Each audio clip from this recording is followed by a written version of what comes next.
A lot of people ask me what kind of adapters they should buy and how it will affect the image quality of their photos and videos. So let's see the difference between a cheap and a pro adapter.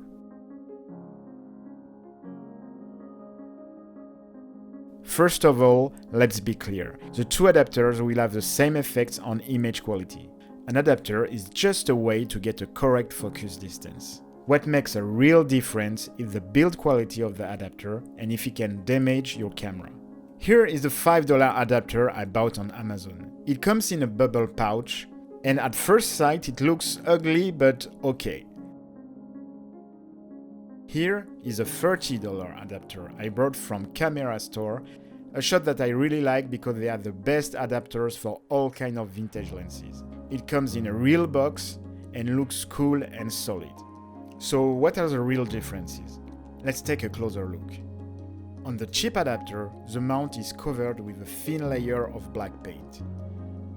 With time, this is going to create paint chips that will fall inside your camera and could damage your sensor. On the Pro version, the mount is in pure metal. Nothing will fall inside the camera. On the cheap version, the mount is secured by 3 small screws. And on the Pro version, by 4 small screws. So the cheap version is less resistant to tractions and lens weight in the long term.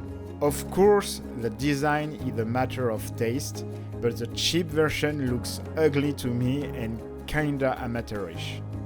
Both will give you an equivalent image, but one is safer for your camera. You will keep the cheap one for 6 months before it starts to be bad for your camera, but you will keep the Pro one for years. Choosing a good tool will be better for your work and for the environment. I will do other adapter reviews, so subscribe and tell me what mount you use the most in the comments.